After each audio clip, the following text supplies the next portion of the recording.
Madhya Pradesh Congress committee के प्रदेश प्रवक्ता advocate Pramod Kumar Dwivedi ने आज पत्रकार वार्ता कर भाजपा सरकार पर रजिस्ट्री और स्टैंप ड्यूटी को लेकर गंभीर आरोप लगाए हैं। उनका कहना है कि मध्य प्रदेश की भाजपा सरकार स्टैंप ड्यूटी वसूल रही है, लेकिन न रोजगार दे रही है, न सुविधा दे रही है।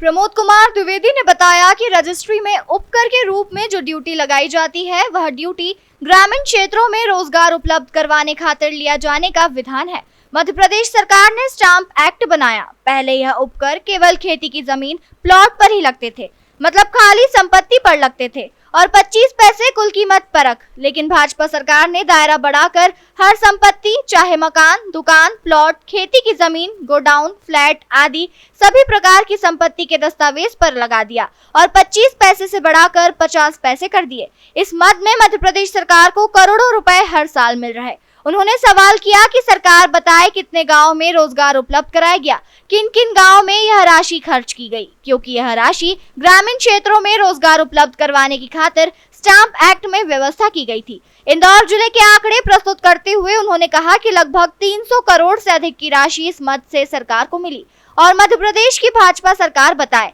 कि कौन कौन से गाँव में रोजगार दिए। उन्होंने कहा कि इंदौर ने भाजपा को पूरा जन समर्थन दिया, तो उसके हिस्से का धन ये चुने हुए जनप्रतिनिधि क्यों नहीं मांगते हैं। अंत में उन्होंने कहा कि मध्य प्रदेश लगातार आर्थिक रूप से कमजोर हो रहा है, टैक्स बढ़ा रहा है। पूरे देश में सबसे अधिक स्टाम्प ड्यूटी लेने वाला मध्य प्रदेश है। इंदौर से राजीव टाइम्स की रिपोर्ट। मध्य प्रदेश सरकार के द्वारा विभिन्न प्रकार के टैक्स अधिरोपित तो किए जा रहे हैं।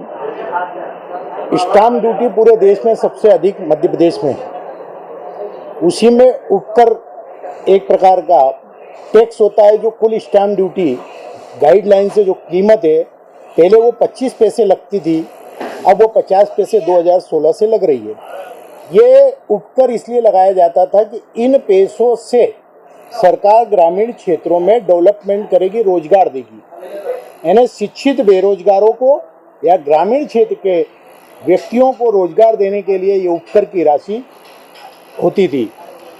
कोरोना के समय 1339 करोड़ की आय हुई, अभी 1500 करोड़ से अधिक की आय हुई। केवल इंदौर के आंकड़े दे रहा हूँ आपको।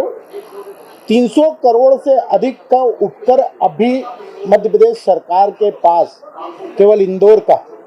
अन्य जिलों के उपकर जोड़ दिए जाए तो मैं सवाल करना चाहता हूँ, कुल कितने रोजगार दिए आपने ग्रामीण क्षेत्रों में? यानी रोजगार के नाम पर जो टैक्स था वो आपने ले लिया, रोजगार दिए नहीं, तो कर क्यों बढ़ा रहे हो आप? जो 25 पैसे कर था केवल खाली प्लाट पर और खेती की जमीन पर, वो दायरा बढ़ाते हुए आपने मकान, दुकान, फ्लैट सभी पर लगा दिया।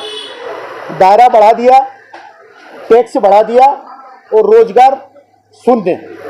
मेरा स्पष्ट आरोप है कि जो सरकार बाजार से करोड़ों रुपए ले रही है, जो सरकार सबसे अधिक संपत्ति के अंतरण में टैक्स ले रही है, पूरे देश में सबसे ज्यादा टैक्स अगर कहीं है तो संपत्ति खरीदने में मध्य प्रदेश में है।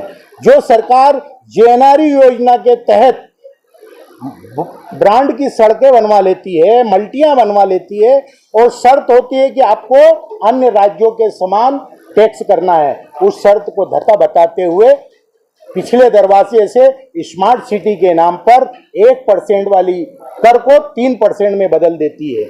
यह है मध्य प्रदेश की सरकार। मैं स्पष्ट आरोप लगा रहा हूं कि यह सरकार ढोंग और पाखंड के नाम पर आम जनता के पैसों का अपव्यय कर रही है। शिक्षित बेरोजगारों के हाथों में कटोरा थमाने की कोशिश कर रही है, अपराध की तरफ धकेलने की कोशिश कर रही है और जो ग्रामीण रोजगार की बात थी उस उपकर के माध्यम से वो समाप्त कर रही है। वो कायदे और कानून का पालन नहीं कर रही है।